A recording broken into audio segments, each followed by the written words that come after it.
We've seen this before, folks. Advertisers fleeing Fox News shows. We saw it with Glenn Beck. In fact, it, in many ways, really hurt Glenn Beck's career, at least insofar as he was going to be on national television. There were other factors, I think, that made him too costly for Fox. But it hurts when advertisers do this. I mean, when advertisers abandon a show. Now, there was a tweet by Jack Schaefer, and we can sort of set that aside. He's from a slightly different era, but Nate Silver backed it up.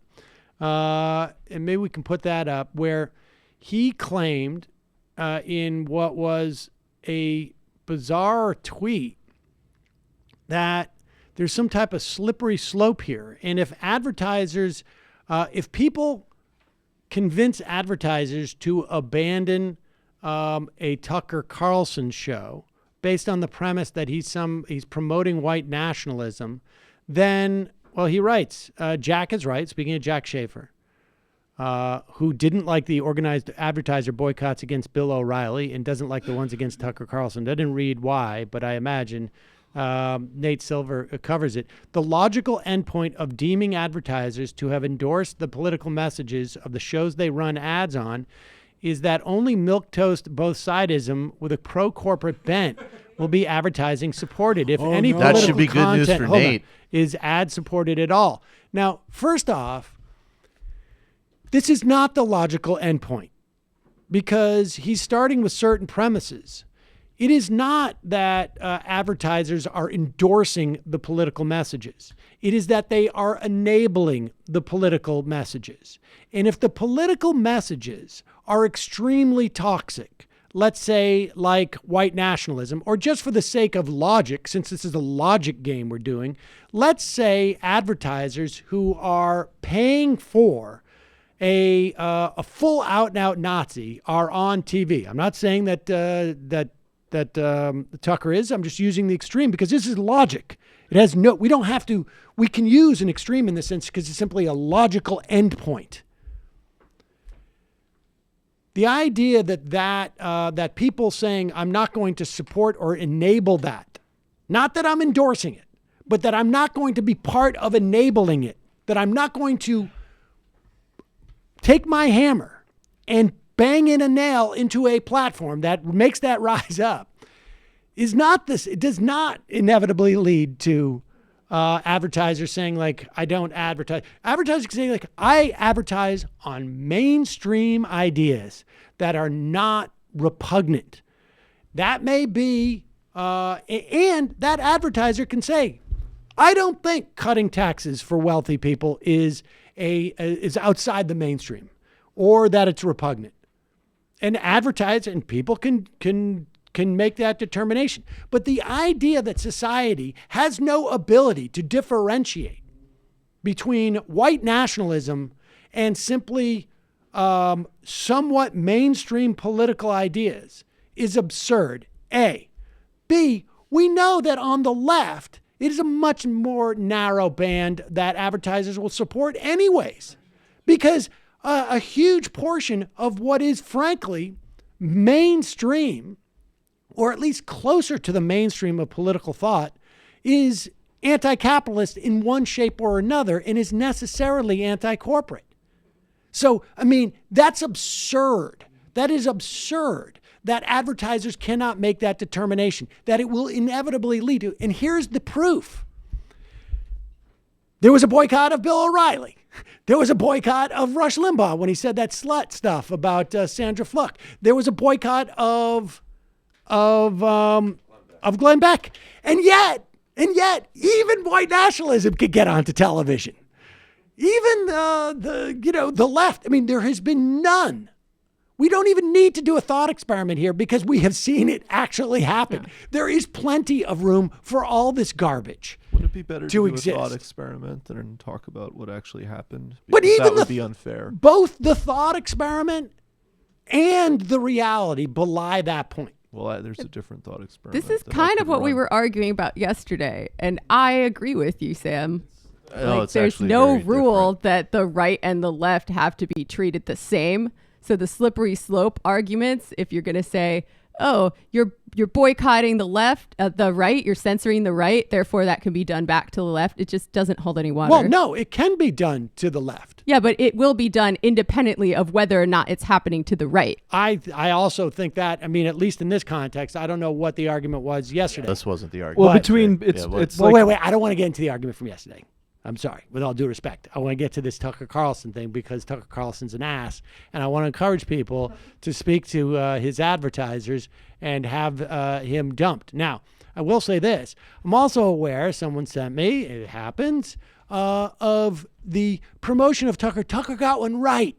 He had Mark Blythe on, and it was from someone who had also had Mark Blythe on, and it was really about that person masturbating to himself and telling himself, I'm great because Mark Blythe is on Tucker Carlson.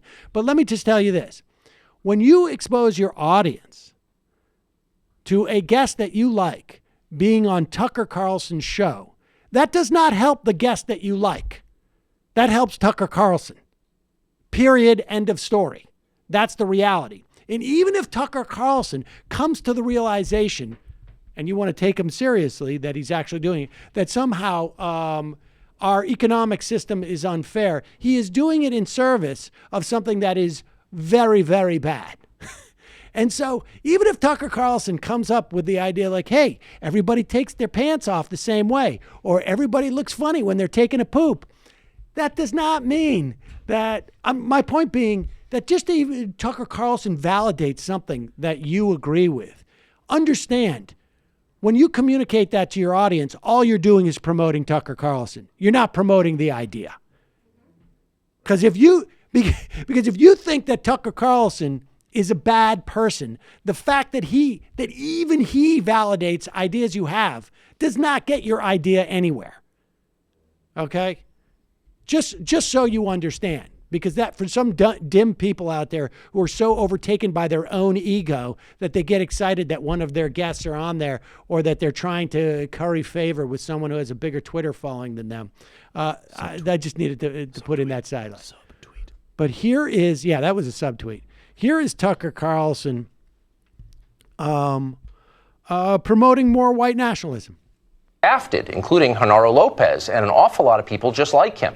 Meanwhile, the people profiting from the policy don't want the rest of us to think about it too much. They want us just to mouth the empty platitudes and move on. Nothing to see here. Shut up and go away. Those who won't shut up get silenced. You've seen it a million times. It happens all the time. Pause it. Hold on for 1 second. Now, so Tucker here is crying because he's the subject of this ad boycott. And for him, it's a free speech issue because, everyone is guaranteed a spot on television. Everyone is guaranteed their spot there. And all of us can pursue it because we know we have a huge fortune to fall back on. It happens all the time. The enforcers scream racist on Twitter until everybody gets intimidated and changes the subject to the Russia investigation or some other distraction. It's a tactic, a well-worn one. Nobody thinks it's real. And it won't work with this show. We're not intimidated. We plan to try to say what's true until the last day.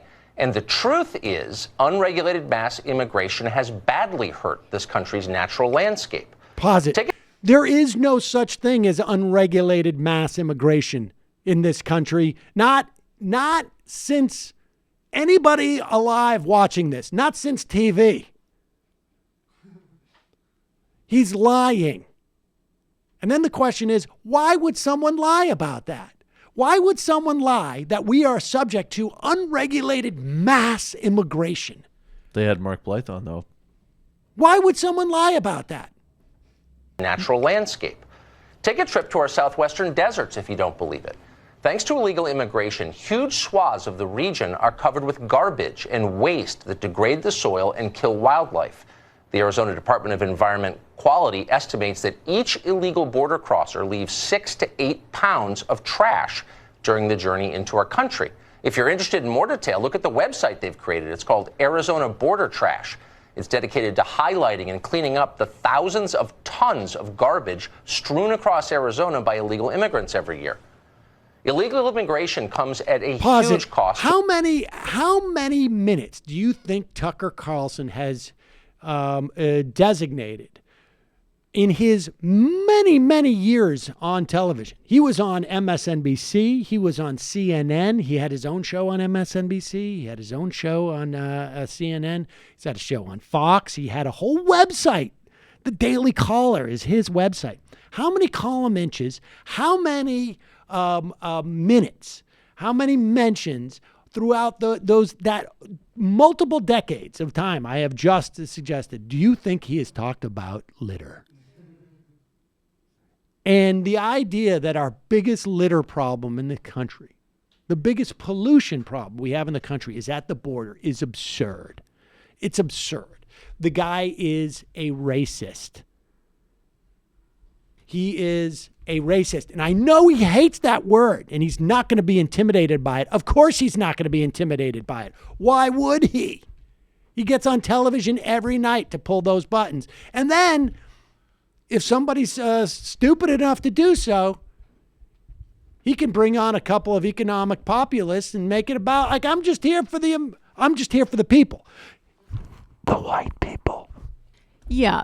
I mean, he does a thing that is very disingenuous where he pretends that, the illegal status, the quote unquote illegal status of migrants is just some endemic quality to them and not the result of a very deliberate set of policies in our recent history. Well, forget about even the policies. I mean, we don't call seniors who buy drugs from Canada illegal seniors, because they've broken a law, which incidentally, I will tell you, is a more serious infraction than crossing the border without the proper papers. But we don't call them illegal seniors. Can I also just really quick? I did watch some of the Blythe Peter Carlson thing because I like to check out Peter Carlson. Tucker Carlson and Mark Blythe segment because I like to check those things out. And look. Watching Tucker Carlson actually do a job where he is, and he does it pretty well, but he's doing, if you're properly watching it, he's doing a double game where he's having to sort of pretend that he acknowledges the real symptoms that Blythe is identifying with the economy while also not totally getting away from the Fox News propaganda that this is the best economy in the history of humanity because Trump is president. So even on those narrow terms of why he's bringing this person on, he's still essentially subtly just doing Fox propaganda. I think there's a debate as to whether, if I'm Mark Blythe, I go on Tucker Carlson. I can understand it from his perspective. He thinks he can carry his message to people who wouldn't otherwise hear it. That makes some sense to me. All right? I think there's a debate. I could see arguing either side of that. But to then do a segment promoting Mark Blythe's appearance there is again just so it's just about ego. It's not only is it just about ego. What I'm trying to say is that's not even what happened in the segment. Yes, if I know it's you give not, it like but the it's most generous, like, oh, this is the segment. All you're where doing there's a is cosign. benefiting. All you're doing is promoting Tucker Carlson. You're making low information people go, well, Tucker seems kind of like a bad guy, but I don't know. Maybe he's a socialist. Right, and even if you which say, is not what happened. Even if you say he's a chucklehead, like I'm a chucklehead, okay? No, he's a racist, and you are providing your audience a reason to like him. You could provide your audience a reason to like Mark Blythe without having Tucker Carlson in the equation. And the idea that somehow Tucker Carlson validates your arguments about economic inequality in this country is also effed up because there's a million people who will validate that. Indeed. We just played, look, last week, that gives away the game, folks. It sure does. And he's done We've it. both interviewed Mark Blythe, but also like Mark Blythe first came on this show in 2012, yeah, 2013. and 2 weeks ago, or a week or two ago, when I was, there, we played a great clip of Mark Blythe explaining the Brazilian model for development, and we used it to illustrate a larger point. Like but it doesn't have anything to do with Mark Blythe. It has to do with the idea that just because someone of this ilk in some way validates claims you're making, understand all you're doing is helping them. Right.